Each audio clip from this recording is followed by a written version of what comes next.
এখন আজকে দ্বিতীয় ক্লাসে আমাদের বিষয় হলো স্কেচ। স্কেচ কত প্রকার, কি কি।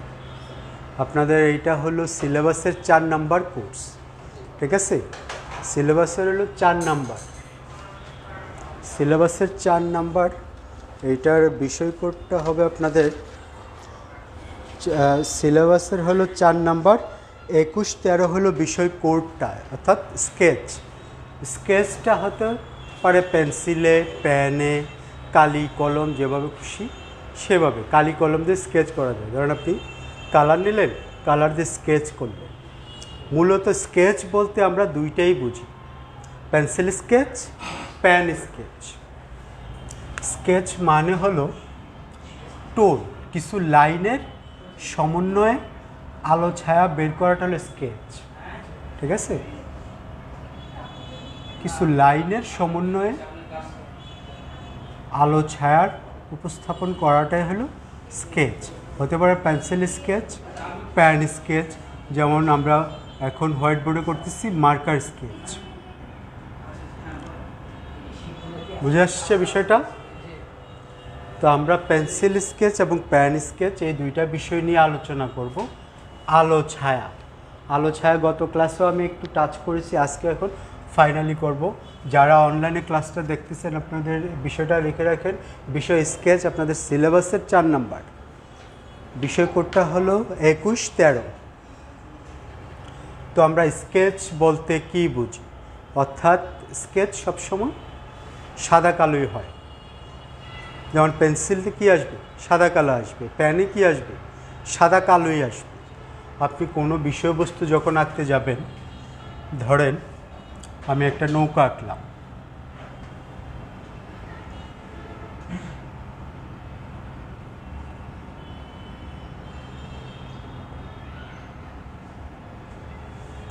এটা হলো একটা পাল, অর্থাৎ পাল তোলা নৌকা। এখন এটাকে স্কেচ করব, হয়তো পেন দিয়ে, না হয় পেন্সিল দিয়ে।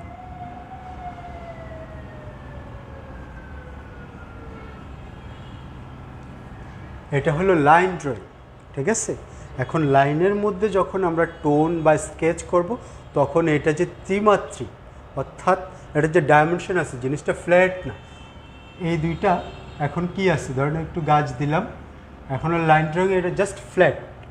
যখন স্কেচের মাধ্যমে আমরা এটা করব, তখন এটার আলো ছায়াটা ফুটে আসবে। এটা যে ত্রিমাত্রিক, এটার যে ডাইমেনশন আছে, এটার যে 4টা দিক আছে, তল আছে, এটা ফিল করাইতে হবে আপনাকে স্কেচের মাধ্যমে। আলো ছায়া বের করতে হবে স্কেচের মাধ্যমে।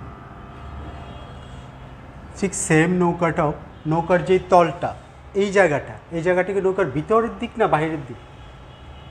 এই যে এই জায়গাটা, মানে এই যে এটা হলো, এটা আমি ভেঙে ফেলি নাকি, এটা ভেঙে উপস্থাপন করি, তাহলে এটা কি?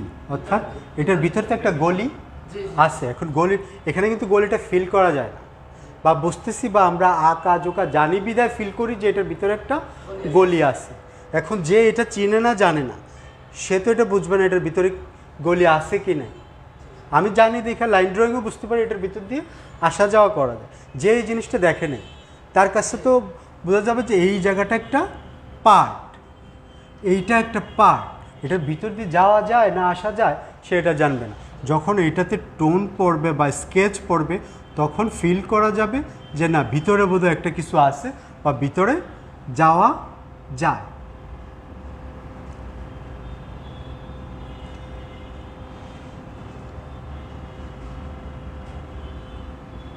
আস্তে আস্তে উপরের দিকে যাচ্ছি, যখন আমরা একটু লাইটে যাচ্ছি। এখন যে এই জিনিসটা যে কার্ড, এই জিনিসটা ফিল করা যায়, কিছুটা ফিল করা যায়, যেহেতু বোর্ডে পূর্ণাঙ্গ স্কেচ এটা না, পেন্সিলে না। এখন যে পালটা, পালের যে একটা পার্ট আর যে একটা পার্ট, এটা কোন পার্টটা আগে কোন পার্টটা পরে কিছু বোঝা যায়? বোঝা যায় না। যখন আমরা টোন দিব, তখন বোঝা যাবে এটা কোনটা বাহিরে কোনটা ভিতরে। এখন একটু ফিল করা যায় না যে এইটা ভিতরের দিকে, এইটা এদিকে কার, আবার এইটাতে হালকা করে টান দিয়ে ওই দিকে যেতে হবে। এখন আসলাম এইটা, আর নৌকার এই জায়গাটা সবসময় কালোই হয় না, কালোর ভিতরে কিন্তু লাইট ডার্ক আছে, ঠিক না? এবং এই লাইট ডার্ক আলো ছায়ার মাধ্যমে আমরা একটা জিনিসকে উপলব্ধি করতে পারি, জিনিসটা কি গোল, লম্বা না চারকোনা, আমরা এটা আলো ছায়ার মাধ্যমে বুঝতে পারি। এখন এটা বোঝা যাচ্ছে না মোটামুটি আলো ছায়ার, যে ডান দিক থেকে আলো পড়ছে। গত ক্লাসে বলছি যে আমি এটা একদিক থেকে আলো ছায়া চিন্তা করে নিতে হবে যদি মেমোরি থেকে কোনো কিছু আঁকতে চান। আর যখন লাইভ, অর্থাৎ আমরা নেক্সট ক্লাসে পরবর্তী যেমন স্টিল লাইফ আছে, ল্যান্ডস্কেপ আছে, অর্থাৎ স্টিল লাইফ কি বোঝেন? হ্যাঁ, স্টিল লাইফ হইল জড় বস্তু, অর্থাৎ জড় জীবন। স্টিল লাইফ অর্থাৎ জড় জীবন। ধরেন এই যে টেবিলটা, এই টেবিলটা যা আছে এইটা যদি আপনি ওইখান থেকে দেখে দেখে আঁকতে যান, এটা হবে স্টিল লাইফ অর্থাৎ জড় জীবন। Chair, table, duster, board, marker, যেগুলোর প্রাণ নাই, মুভ করতে পারে, সেই জন্য এটাকে বলা হয় স্টিল লাইফ। তো এইটা আমরা এখন স্কেচে যাব, আমরা এখন খাতায় চলে যাব। যারা অনলাইনে ক্লাসটা আছেন তারা pencil 2B, 3B, 4B, 6B এই 3টা পেন্সিলে রাখেন, এবং এইখানেও যারা সরাসরি অংশ স্কেচ করতে হবে 3B সমস্ত পেন্সিল নিয়ে। এখন আমরা একটা খাতায় চলে যাব, স্কেচে আলো ছায়া কীভাবে করতে হয়, ঠিক আছে? কারো কাছে কি পেন্সিল আছে? যে আমাকে পেন্সিল দেন। আর আপনি একটু দাঁড়ান, ক্যামেরাটা, খাতাটা, আমি একটু অনলাইনে বাইরে যাচ্ছি। পেন্সিল, আর কোনো পেন্সিল নাই? আমাকে একটা খাতা দেন। হ্যাঁ, আমাকে একটা খাতা দেন।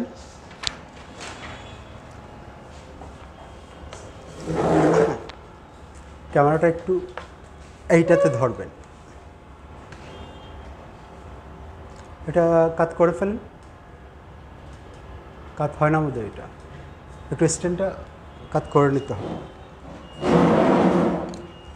আমি বোধহয় একটু আলোতে যাওয়াটাই বেটার। যে জানলাটার পাশে চলে যাই আমি।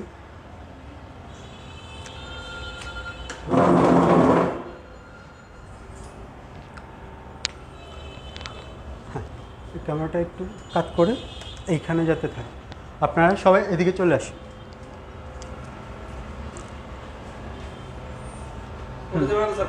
হ্যাঁ, পড়লেও কিছু করার নাই। আচ্ছা, আসেন।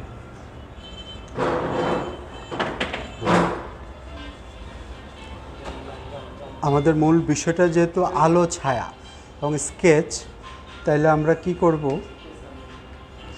এখন একটা ছবি আঁকি আমরা।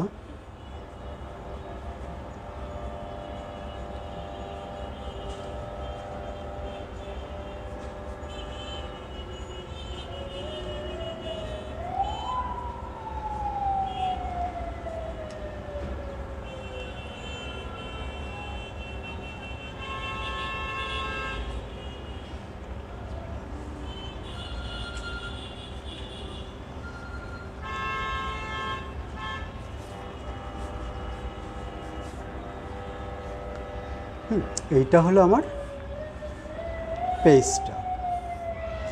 এইটা তো গেল লাইন ড্রয়িংয়ের মধ্যে। এখন এইটাকে আমাকে স্কেচ করতে হবে, আলো ছায়া বুঝাইতে হবে। টোন কয় প্রকার জানা আছে? কয়টা টোন?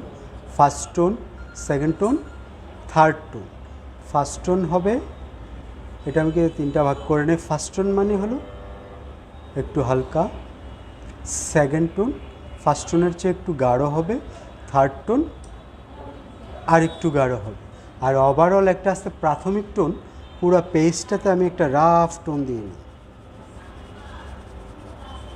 এটাকে বলা হয় প্রাথমিক টোন। সবটা ছবির উপরে আমি একটা হালকা টোন দিয়ে দিচ্ছি, অর্থাৎ আমার পৃষ্ঠাটা যাতে কোথাও সাদা না থাকে, একটা রাফ টোন দিয়ে নিচ্ছি হালকা করে। এখন তো বুঝতে পারতেছি তো কোথায় কী আছে, বোঝা যাচ্ছে তো নাকি?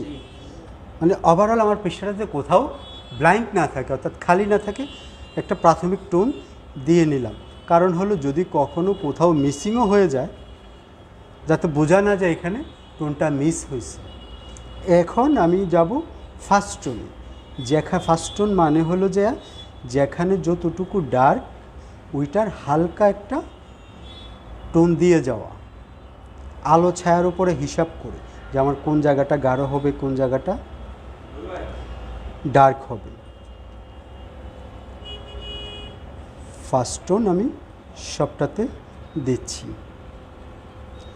ফার্স্ট টোন মানে পুরা ছবিটাতে যত কিছুই থাকুক সবগুলাতেই ফার্স্ট টোন দিতে হবে। একটা বস্তুর উপরে মানে আমি এই গাছটা ধরলাম, গাছটাতেই first tone, second tone, third tone, fourth tone দেওয়া যাবে না। আপনার পুরা পেজটাতে ঘুরায় ঘুরায় কাজ করতে হবে প্রত্যেকটা বস্তুতে।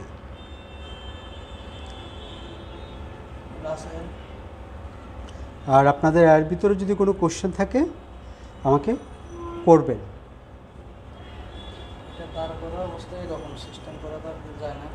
এটা মুভিং করা যায় বোধহয়।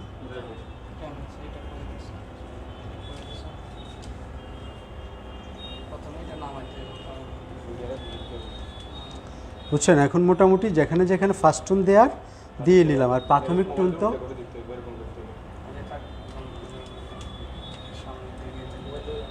এইটা মুভ হয় না।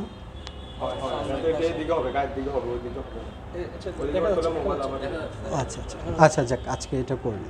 তাহলে ফার্স্ট টোন দিলাম আমি গাছে, এখন সেকেন্ড টোনে যাব।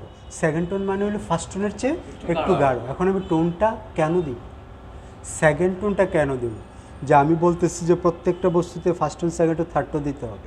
ওই যে প্রাথমিক টোনটা দিলাম, কিছু কিছু জায়গা আসবে প্রাথমিক টোনের পরে আর দ্বিতীয়বার যাওয়া লাগবে না, কারণ যে ওইটা আমার দূরে। যেমন আকাশে আমি আর নাও যাইতে পারি, যেই যেই জায়গাটায় আমাকে এই জিনিসটা বাস্তব বোঝাইতে হইলে, আলো ছায়াটা বোঝাইতে হলে কোথাও কোথাও ফার্স্ট টোন শেষ হয়ে যাবে, কোথাও কোথাও সেকেন্ড টোনে শেষ হয়ে যাবে, কোথাও কোথাও থার্ড টোন এবং ফোর্থ টোনও লাগতে পারে আমার প্রয়োজন অনুযায়ী। এখন আমি গাছে সেকেন্ড টোনে যাই, কারণ গাছটা আমার এখানে এই জায়গাটার ভিতরে সবচেয়ে সামনে কোনটা, গাছটা। গাছের পরে হলো রাস্তা, রাস্তার পরে হলো ঘর, ঘরের পিছনে হলো গাছ, তারপরে হলো ঘরের মূলটা। মানে আগে যেই পরিমাণ গাঢ় দিছি এখন ওই পরিমাণের থেকে একটু বেশি দিতে হবে বস্তুর চাহিদা অনুযায়ী। এটা কি গাঢ়, হালকা, সাদা না কালো, ওই জিনিসটা ফিল করানোর জন্য।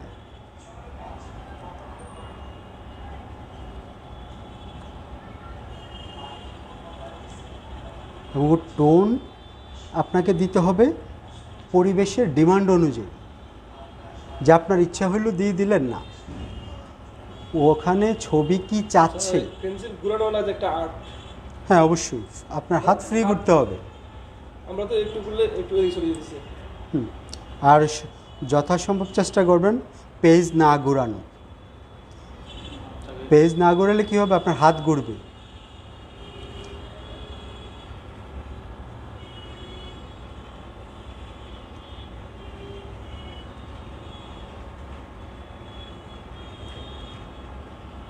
আমাদের ডান দিক থেকে আলোর হিসাব করতে হবে। তাহলে আলোর অপোজিট ক্রমশের অন্ধকার, যে আপনারা এখানে দাঁড়াইছেন, সবার গায়ের দিকে তাকান, আমার এদিকেই তাকান। এই পাশে লাইট, এই পাশে ডার্ক, ঠিক আছে? এটাও সাদা, এটা একটু অফ, এইটাও নীল, এটা একটু ডার্ক নীল, ঠিক আছে? আমার এই যে স্কিনটায় তাকান, এটাও স্কিন, এটাও স্কিন। অর্থাৎ টোনটা হবে, আমরা টেন্স তো বুঝি, ইংলিশে টেন্স কয় প্রকার, 3 প্রকার, past tense, future tense, present tense. অর্থাৎ আপনার টোনটা হবে টেন্সের হিসাব মাথায় রাখবেন, তাইলে ঠিক হয়ে যাবে।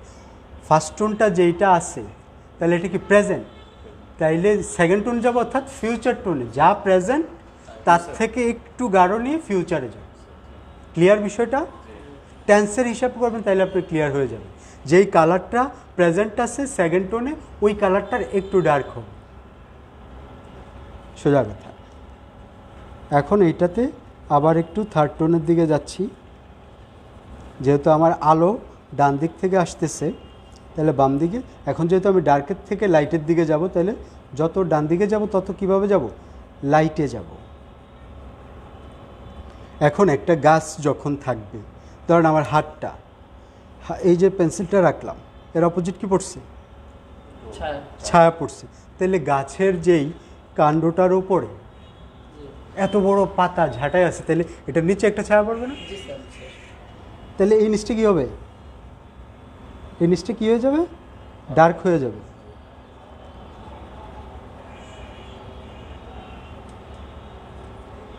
যেহেতু গাছের জাটালু পাতার ছায়াটা এটাতে পড়ছে, আবার নিচের দিকে এসে আস্তে করে লাইট হয়ে যাবে।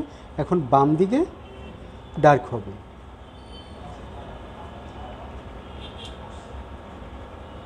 আবার এর ভিতরে গাছের বিভিন্ন মোড়ানো অংশ থাকে না,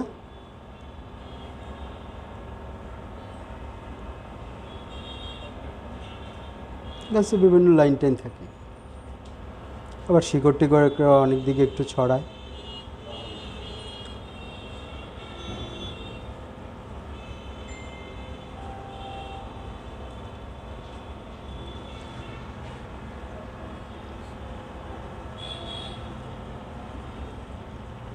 আবার গাছের মধ্যে কিছু গ্রুপ থাকে না, কোনো জায়গা ফুলা, কোনো জায়গায় একটু উঁচা নিচা, গাছের গ্রুপগুলো আপনাকে পেন্সিলের মাধ্যমে বের করতে হবে।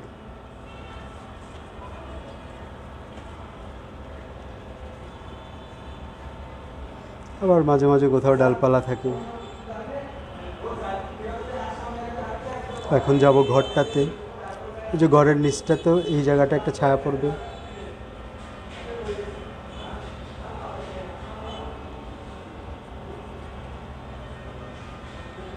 মনের ভিতরে এটা মানে হ্যাঁ। এঁকে ফেলতে হবে। হ্যাঁ, মনের আঁকাটা আপনি মানে সামনের পরিবেশটা কি হবে আপনি আগে ভিতরে দেখতে হবে, ভিতরে চিন্তা করতে হবে। যে আমার কতটুকু গাঢ় হবে এই জায়গাটা। মুখস্থ করে দিলাম কেন?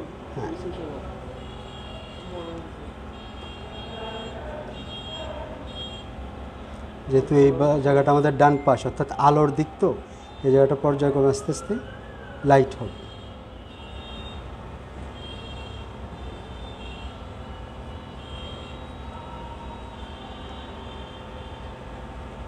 এই যে গাছটা আবার বাম দিক থেকে, আবার টিনের চাল থেকে গাছটা আলাদা হইতে হবে। এখন আলাদা হয়ে যাচ্ছে না কেন? হচ্ছে আলো ছায়ার কারণে।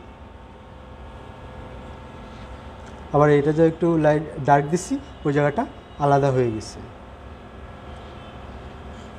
পিরাটা দেখেন, বাম দিকটা ডার্ক, ডান দিকটা লাইট। আর দরজাটার ভিতরে অন্ধকার থাকে, তো দরজাটা ডার্কই হবে।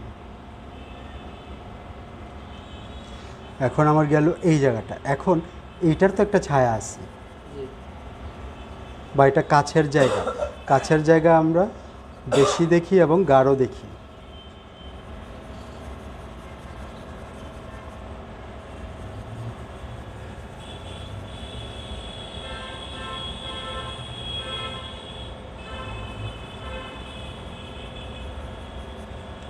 ওই যে আমরা শ্রোতন কিন্তু যেটা আসছে এটা গ্রামীণ পরিবেশ একবার মিলে গেছে স্যার।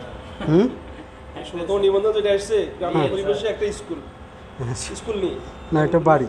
এটা বাড়ি একদম এখানে স্কুল বসা দিলে গ্রামীণ পরিবেশে স্কুল হয়ে যাবে। এখন হয়ে গেছে তো। এই জায়গাটা যে ঘাস ফিল করা যায়। আবার এর ভিতরেই গাছের ছায়াটাও বের করতে হবে। এই গাছের পাতার যে একটা ছায়াটা আছে, এটা আপনাকে এর ভিতরে ফিল করাই নিতে হবে। তো এখন বাড়ির ছায়া পড়বে না, ল্যান্ডে তো ঘর গাছের ছায়াটা পড়বে।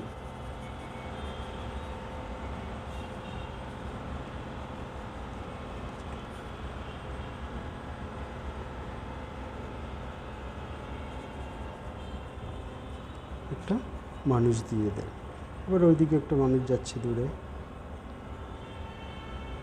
দেখছেন? ওইটা আবার হালকা হয়ে গেছে। আবার যখন ধরেন এই জমির ভিতরে একটা লোক কাজ করতেছে, ফিল করা যাচ্ছে না কেন? এটা অনেক হালকা হয়েছে, কারণ সেটা দূরে। এই যে একটা, দুইটা, তিনটা মানুষ, আমরা কিন্তু এই মানুষটাকে একটু বেশি দেখছি, এটাকে একটু কম দেখছি, এটাকে আরও কম দেখছি, যার কারণে এটা আস্তে আস্তে লাইট হবে। এইটাই হলো টোনের খেলাটা, আলো ছায়ার খেলাটা। নাহলে আপনি ফিল করাতে পারবেন না কোনটা কাছে কোনটা দূরে। আবার এদিকে আমি যদি একটা মরা গাছ দিয়ে দিই,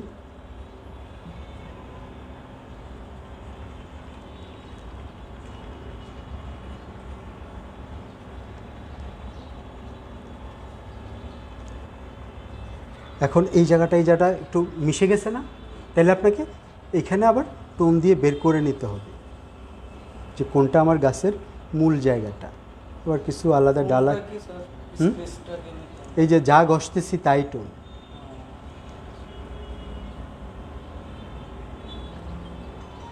আর ইচ্ছা করলে এখানে একটু ছোট্ট একটু পাখি বসাই দেন।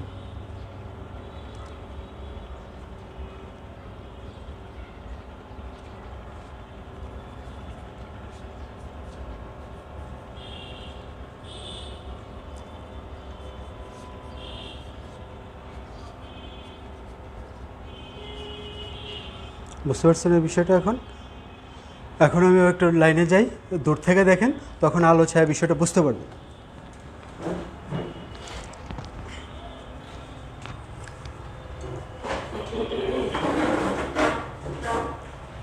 আপনারা একটু যার যার জায়গায় বসেন। এই জিনিসটা কি এখন বোঝা যাচ্ছে একদম খুব সুন্দর লেগেছে। যে কাছে দূরের যে বিষয়টা বোঝা যাচ্ছে? কোন জিনিসটা কাছে, আলো ছায়া, আপনারা কি বুঝতেছেন বিষয়টা? একদম খুব সুন্দর দেখা যাচ্ছে স্যার। পুরো নদীতে দেখা যাচ্ছে, like পাহাড়। না এটা হ্যাঁ, ওই যে এইটাকে দূরের গ্রাম বলি আর পাহাড় বলি, যাই বলে আমি কিন্তু জিনিসটা ফিল করতে পারতেছি। ওই যে বললাম যে first tone, second tone, third tone, আর প্রথমে যে একটা প্রাথমিক টোন দিয়ে নিছি, ওই জায়গায় কিন্তু আমার আর যাইতে হয় নাই। কারণ আমার আলো ছায়া এবং দূরত্ব পার্সপেক্টিভ বুঝাতে হলে ওই জায়গাটা আমার আর টাচ করতে হয় নাই। অসাধারণ স্যার, অসাধারণ। এখন এই জিনিসটা ফিল করা যাচ্ছে তো নাকি? এই যে তিনটা মানুষ এখন দেখেন, কিছুই কিন্তু করে নেই মানুষগুলাতে। যার যার অবস্থান অনুযায়ী যার যতটুকু টোন প্রাপ্য, ওই টোনটা জাস্ট বুঝাই দিচ্ছি। আমরা এরকম পারবো না। অবশ্যই পারার জন্য তো এখানে আসছে। এরকম হবে যে কল্পনা করিনি। আর মনে হলো যে হ্যাঁ, আর ছবি সবসময় একটু একে একে দূরে রেখে দেখবে, তাহলে কি হয় বোঝা যায়। কাছ থেকে অনেক সময় অনেক জিনিস আমরাও বুঝি না। একটু আঁকবেন একে, দেয়ালের পাশে বোর্ড বা খাতা রেখে একটু পিছনে আসবে, তখন আপনার আলো ছায়া। এটা যেটা বুঝলাম, ওই যে ইজেল বললো, হ্যাঁ। ওটাকে আমি আলোচনা করলাম। হ্যাঁ। বড় একটা ইজেল হলে হ্যাঁ। আমরা ওই একটা যেহেতু নতুন একতেছি, আবার দূর থেকে টাকা দিলে একতেছি, দূর থেকে হ্যাঁ, এখন ধরেন আপনি এমন একটা পরিবেশে আছে, এখানে ইজেল নাই, যেমন এখানে ইজেল নেই, আমার কি করতে হয়েছে? চেয়ারে বসে আইকা একজনে ধরতে হয়েছে, বা এটা ক্লাস না হলে আমি ফ্লোরে রেখে দূরে যেয়ে দেখতাম। স্যার এটা একটু গ্রুপে হ্যাঁ। দিয়ে এটা একটু অলরেডি তো যাচ্ছে, প্লাস আবার ফটো দিয়ে হ্যাঁ, আপনারা তুইলা নিয়ে আপনারা নিজেরাই গ্রুপে দেবেন। এখন কি টোন বা স্কেচ সম্পর্কে কিছুটা ধারণা হয়েছে? তো এখন যার যতটুকু পেন্সিল আছে একটু ট্রাই করেন। আমি একটু যারা অনলাইনে আছেন এই ছবিটা ড্রয়িং করেন, এইটা এইখানে থাক, এইটা এখানে রইলো, আপনারা দেখেন। আমি একটু স্ক্রিনের বাইরে যাচ্ছি, বাকিদের কাজ একটু দেখবো, এবং সামনের ক্লাসে অবশ্যই সবাই উপস্থিত হওয়ার চেষ্টা করবেন, যেহেতু আমি যাতে ঘুরে ঘুরে আপনাদেরকে হাতে কলমে টাচ করতে পারি। পৃথিবীর সমস্ত হস্তশিল্পই মানে হাতে কলমে শিক্ষা। আপনি যখন আপনার বাচ্চাটা নিয়ে কোনো আর্ট স্কুলে যাবেন, যাইয়ে স্যারকে বলবেন স্যার একটু হাতে কলমে ধরে শিখে। আপনার বাচ্চা বা আপনার পরিচিত জনকে যে হাতে কলমে শিখাইতে চান, আপনাকেও তো হাতে কলমে শিখতে হবে, যেহেতু আপনারা শিখতে আসছে। ওকে, আমি একটু স্ক্রিনের বাইরে যাচ্ছি, সবাই একটু কাজ করে আমাকে গ্রুপে শেয়ার করে।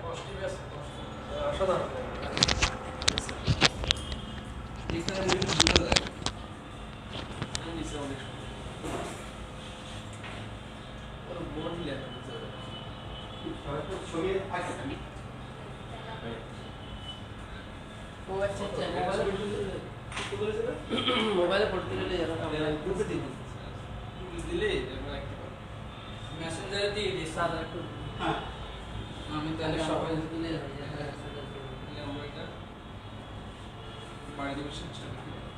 স্যার পেন্সিল এটা যেটা কি পেন্সিল, তার এই যে 2B 4B 4B 6B। এইচটা কি এইচটা স্যার? এইচটা হলো এটা নাম্বার গ্রেডটা, না এইচ হলো এটা দিয়ে আসলে আমরা ইয়েতে যে বলেন তো মেসেঞ্জারে দিয়ে দিছি, ওরা মেসেঞ্জারে দিয়ে জিনিসটা ও অলরেডি গ্রুপে টিকে দিয়ে দিছে। আপনাদেরকে ছবিটা মেসেঞ্জারে দিয়ে দেওয়া হয়েছে, ওইখান থেকে দেখে একটু আঁকার চেষ্টা করেন।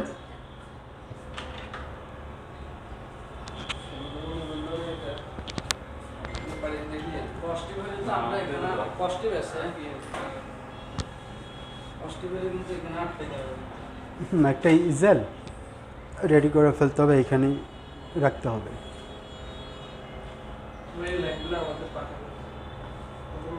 আপনারা যারা অনলাইনে আছেন এবং ক্লাসে আসছেন একটু প্র্যাকটিস করেন।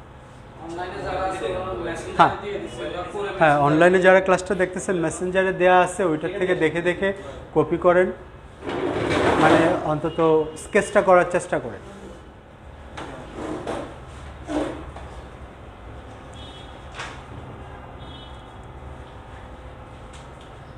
এটা কি আমার মনে আছে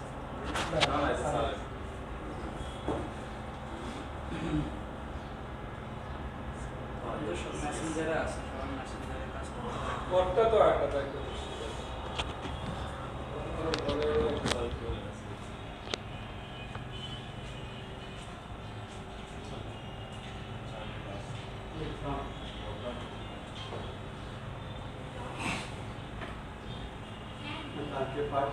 তো এক দুজন আসলে আপনারা চলে আসতে পারেন।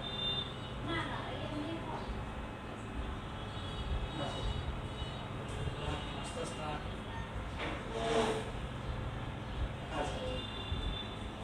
আসলে অনলাইনে ক্লাস হয় না।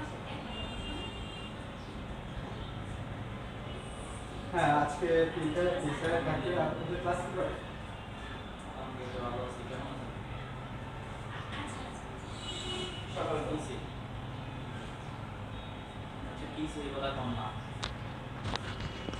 জি, তাহলে শুক্রবার আসি। সকলকে ফেসবুক মেসেঞ্জারে আমরা এখন যে প্র্যাকটিসটা চলতেছে এটা দিয়ে দেওয়া হয়েছে। আপনারা এখন অনলাইন থেকে বাইর হয়ে গিয়ে ওইখান থেকে প্র্যাকটিস করে আঁকেন এবং মেসেঞ্জারে ক্লাসটা দেন।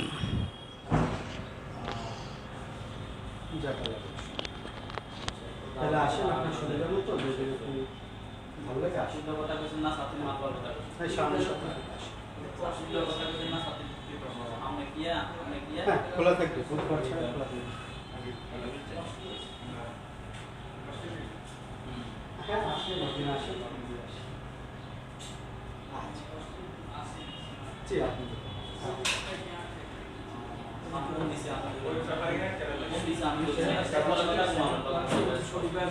শুক্রবার না হলে সমস্যা, ওই শুক্রবার ছাড়া নিলে তাহলে হিউজ সময় পাওয়া যায়, জুমার আর চিন্তা থাকে না। দলের বড় শুক্রবার দিলে জুমার চিন্তা দেখা যাক আপনাদের যেভাবে ভালো হয়, যেভাবে শিখতে পারেন ওইটাই চেষ্টা করুন। যারা অনলাইনে আছেন একটু কাজটা করে গ্রুপে শেয়ার করেন, আমি দেখি।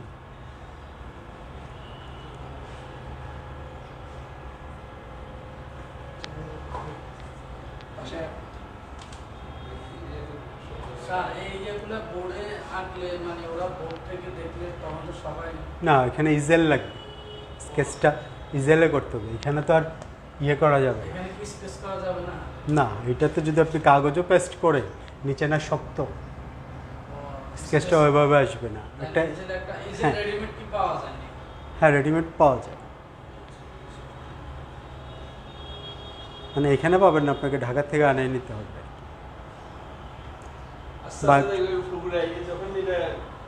বা একটা কাঠ মিস্ত্রি কাঠ দিয়ে আপনি বানায়ও নিতে পারেন এখানে।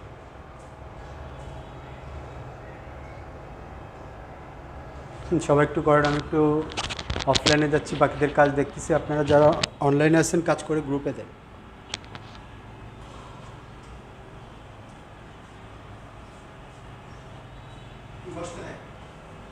মানে হবে না, হচ্ছে না, এই টেনশন মাথায় রাখা যাবে।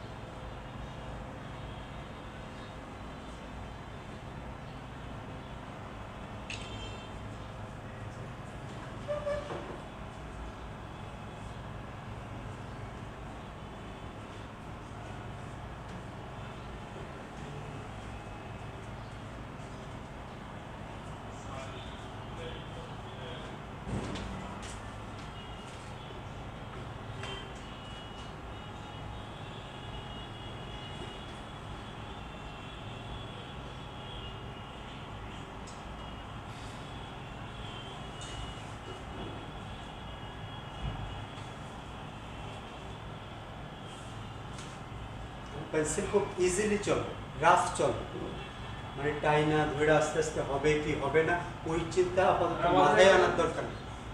হাত ফ্রি ভাবে ঘুরাবে। আর হলো কি মাইক্রোফোনটা লাগান আর লম্বা আছে তো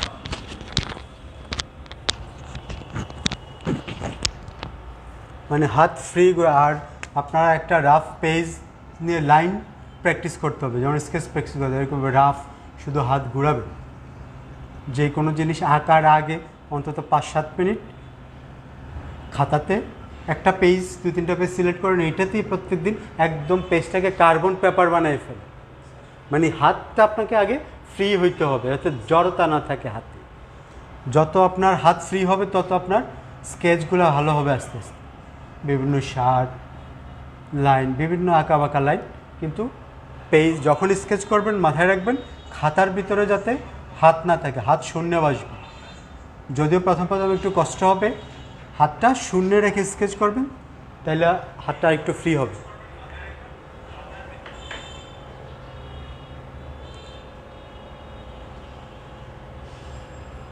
এটা আপনি কি করতেছেন?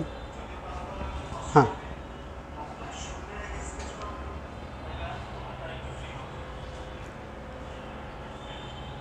আর স্কেচ সম্পর্কে আপনাদের কারো কি কোনো কিছু জানার বা কৌতূহল আছে কি, যে স্কেচটা কী বা কেন?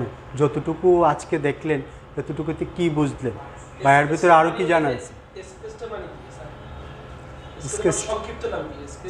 স্কেচই, অর্থাৎ একটা জিনিসের ত্রিমাত্রিক জিনিসটাকে আলো ছায়ার মাধ্যমে ফুটিয়ে তোলা। এটা হচ্ছে স্কেচ। হ্যাঁ আলোচনার মধ্যে হ্যাঁ হ্যাঁ, পেন্সিল, চারকোল, কালি কলমের মাধ্যমে ফুটিয়ে তোলা হলো যে স্কেচ। আপাতত একটাই ইজিলি হলে চলবে।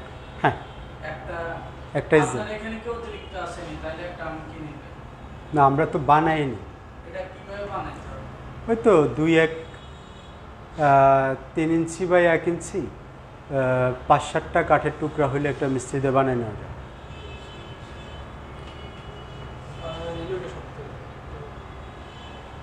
আচ্ছা বলেন তো ইজের মানে কি আপনারা জানেন?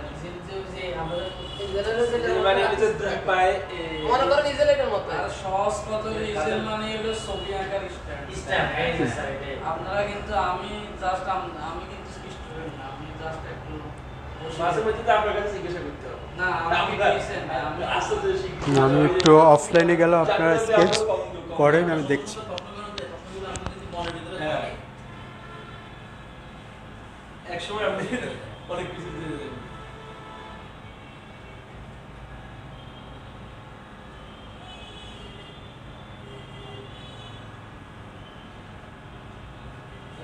মোটামুটি কলম নিয়ে একটু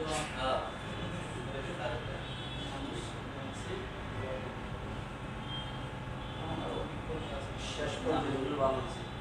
ও শেষ করতে হবে।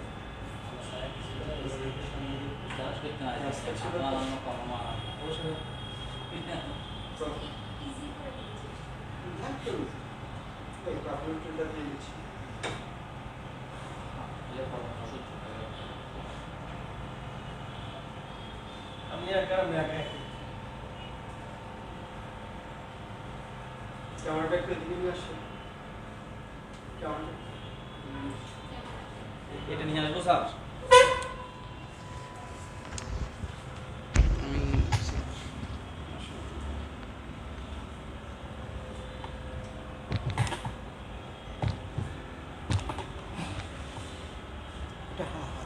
হাতে নিয়ে এখন এদিকে এদের কাজ দেখতে তো ক্যামেরাটা খুলে ফেললে বেটার।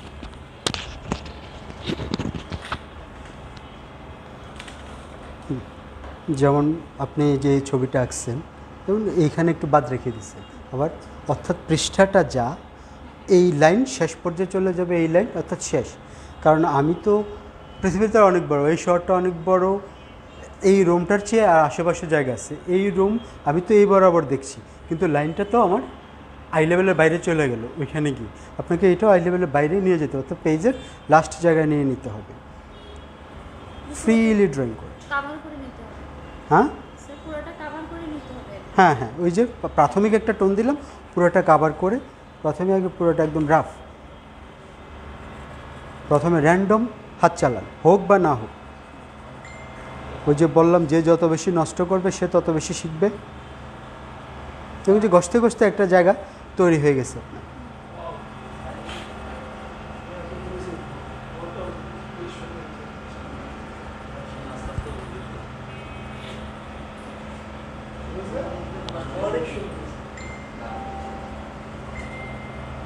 স্যার আপনি তো ইজিভাবে নিছেন, আমরা তো এখনো ইজিভাবে নিতে পারিনি, এই জন্য না, সেই জন্য আপনাদেরকে ইজি করতে হবে আমাকে।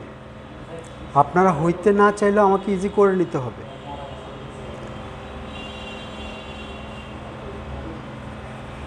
দেখছেন আমি পেন্সিলটা কত ইজিভাবে ধরছি। আমি কিন্তু র্যান্ডম বসতেছি, যা হবার পরে হবে। আগে নিয়মটা মাথায় রেখে যতটুকু বুঝছি ততটুকু অ্যাপ্লাই করি।